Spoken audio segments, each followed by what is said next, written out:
మనశంకర వరప్రసాద్ గారి సినిమా 10వ రోజుని ఘనంగా కంప్లీట్ చేసుకుంది. అయితే ఈ సినిమా 10 రోజుల్లో ఎంత కలెక్ట్ చేసింది, మరియు దీంతో పాటు రిలీజ్ అయినటువంటి రాజాసాబ్ చిత్రం 13 రోజులకు గాను ఎంత కలెక్ట్ చేసింది, ఈ రెండు సినిమాల్లో ఏ సినిమా ఎక్కువ కలెక్ట్ చేసింది, అలాగే ఏ సినిమా ఎక్కడెక్కడ బ్రేక్ ఈవెన్ అయింది అనే వాటి గురించి ఈ వీడియోలో మనం డీటెయిల్గా మాట్లాడుకునే ప్రయత్నం అయితే చేద్దాం. సో అంతకంటే ముందు ఛానల్ కొత్తగా వస్తే ఖచ్చితంగా ఛానల్లోని కంటెంట్ చూసి నచ్చినట్లయితే సబ్స్క్రైబ్ చేసుకోండి అండ్ వీడియోని ఖచ్చితంగా లైక్ చేయండి. లైక్ చేసిన తర్వాత పక్కన హైప్ అని ఒక బటన్ వస్తుంది. ఆ హైప్ ఇచ్చేయడం వల్ల ఇంకో 10 మంది ఈ సినిమాలకు ఎంత కలెక్షన్ వచ్చిందో తెలుసుకుంటారు. ఇక మనం సోదాపేసి కలెక్షన్స్ విషయానికి వస్తే ఫస్ట్గా మనశంకర వరప్రసాద్ గారి చిత్రం గురించి మాట్లాడుకున్నట్లయితే ఈ సినిమా 10వ రోజు కూడా దాదాపు 80% ఆక్యుపెన్సీ తోటి మంచి నెంబర్ అయితే పెట్టిందని చెప్పుకోవచ్చు. ఈ సినిమా 10వ రోజు వచ్చేసి ట్యూస్డే అయినప్పటికీ కూడా మంచి ఆక్యుపెన్సీ పెడతామైతే ఇదైతే మామూలు విషయం కాదని చెప్పొచ్చు. అలాగే ఈ సినిమా వచ్చేసి మొదటి 9 రోజులు కూడా 10 కోట్లకు తగ్గినటువంటి షేర్ కలెక్ట్ చేస్తూ ఆల్ టైమ్ రికార్డు కూడా పెట్టిందని చెప్పొచ్చు రీజనల్ సినిమాల పరంగా. ఇక ఒకసారి ఈ సినిమా యొక్క ఏరియా వైజ్ కలెక్షన్స్ విషయానికి వస్తే నైజాంలో జరిగినటువంటి 18 కోట్ల బిజినెస్ కి ఇప్పటికే 22 కోట్లు కలెక్ట్ చేస్తూ దాదాపు 4.5 కోట్ల ప్రాఫిట్ తోటి ఇప్పటికే ఈ సినిమా నైజాంలో సూపర్ హిట్ అయింది. ఇక సీడెడ్ విషయానికి వస్తే సీడెడ్లో జరిగిన 6.5 కోట్ల బిజినెస్ కి ఇప్పటికే 9 కోట్లు కలెక్ట్ చేస్తూ ఇక్కడ కూడా బ్లాక్ బస్టర్ హిట్గా అయితే నిలిచింది.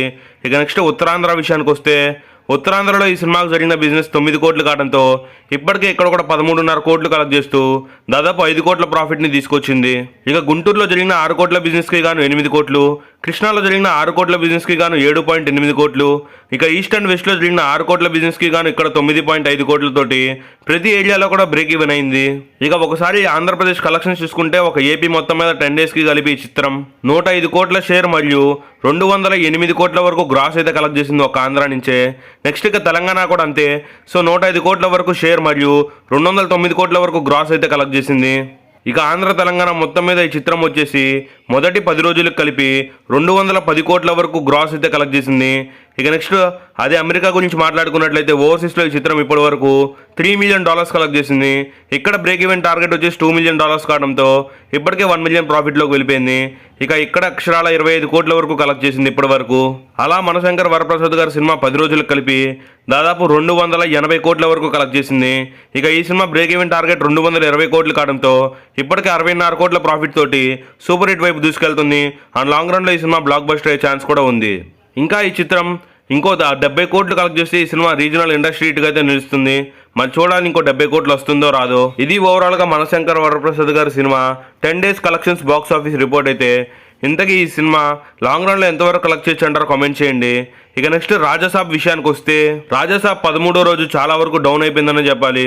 ఈ సినిమాకి కనీసం మినిమం ఆక్యుపెన్సీ లేకుండా కొన్ని చోట్ల షోలు కూడా క్యాన్సిల్ అయ్యాయని చెప్పొచ్చు. ఇక ఈ చిత్రం ఒకసారి మనం కలెక్షన్స్ చూసుకుంటే ఏరియా వైజ్గా నైజాంలో జరిగిన 18 కోట్ల బిజినెస్కి గాను 13 కోట్లు కలెక్ట్ చేస్తూ దాదాపు 5.8 కోట్ల లాస్ అయితే తెచ్చింది. ఇక నెక్స్ట్ సీడెడ్లో జరిగిన 12 కోట్ల బిజినెస్కి 6 కోట్లు కలెక్ట్ చేస్తూ దాదాపు సగానికి సగం లాస్ వచ్చిందని చెప్పొచ్చు. ఇక నెక్స్ట్ ఉత్తరాంధ్రలో జరిగినటువంటి 9 కోట్ల బిజినెస్కి 4 కోట్లు, ఇక గుంటూరులో జరిగిన 9 కోట్ల బిజినెస్కి 5 కోట్లు, ఇక అలాగే కృష్ణాలో జరిగినటువంటి 9.5 కోట్ల బిజినెస్కి ఇక్కడ వచ్చేసి 6.8 కోట్లు కలెక్ట్ చేసి పెట్టిన ప్రతి ఏరియాలో లాస్ తెచ్చిందని చెప్పొచ్చు.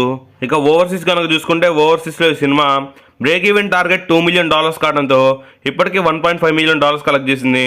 ఓవర్సీస్ ఒకటి కొంచెం సేఫ్ అయితే అవ్వచ్చు, మిగతా ఏరియాస్ అన్ని ఖచ్చితంగా లాస్లోకి వెళ్తుంది. ఇక నెక్స్ట్ హిందీ వర్షన్ గురించి వస్తే హిందీ వర్షన్ ఈ సినిమా వచ్చేసి 6 కోట్ల బ్రేక్ ఈవెన్ టార్గెట్కి పోగా ఈ సినిమా ఇప్పటికే 4 కోట్లు కలెక్ట్ చేసి ఇక్కడ కూడా లాంగ్ రన్లో 2 కోట్ల వరకు లాస్ తెచ్చే ప్రయత్నం అయితే చేస్తుంది. ఇక నెక్స్ట్ మనం మెయిన్గా మాట్లాడుకోవాల్సింది తమిళ వర్షన్స్ అండ్ వేరే వర్షన్స్ గురించి మాట్లాడుకుంటే వాటి బ్రేక్ ఈవెన్ టార్గెట్ ₹1 కావడంతో అప్పటికి ఈ సినిమా 30 లక్షలు కలెక్ట్ చేసి అక్కడ కూడా ఫ్లాప్ గానే నిలుస్తుంది. ఈ విధంగా రాజాసాబ్ చిత్రం ఎక్కడ అంటే ఎక్కడ కూడా బ్రేక్ ఈవెన్ అవ్వలేదనే చెప్పవచ్చు. ఇక ఓవరాల్గా రాజాసాబ్ చిత్రం 13వ రోజు కలెక్షన్స్ కనుక చూసుకున్నట్లయితే 13వ రోజు ఈ చిత్రం వచ్చేసి దాదాపు 22 కోట్ల వరకు కలెక్ట్ చేస్తూ ఈ సినిమా అయితే మాత్రం బాగా డ్రాప్ అయిందని చెప్పవచ్చు. ఇక రాజాసాబ్ చిత్రం బ్రేక్ ఈవెన్ టార్గెట్ వచ్చేసి 318 కోట్లు కావడంతో ఇప్పటికే ఈ సినిమా 220 కోట్లు కలెక్ట్ చేసి దాదాపు 90 కోట్ల వరకు బాడీ లాసులు పెడుతూ బిగ్గెస్ట్ ఫ్లాప్గా నిలవబోతుంది 2026లో. ఇది ఓవరాల్గా రాజాసాబ్ మరియు మనశంకర్ వరప్రసాద్ గారి సినిమా కలెక్షన్స్ అయితే. అండ్ ఈ 2 సినిమాలు లాంగ్ రన్లో ఎంతవరకు కలెక్ట్ చేయొచ్చు అంటారు, అండ్ అలాగే ఈ 2 సినిమాల్లో ఏది మీకు బాగా నచ్చిందనేది కామెంట్ చేయండి.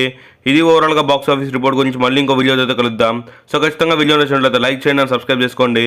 మళ్ళీ ఇంకో వీడియో అయితే కలుద్దాం.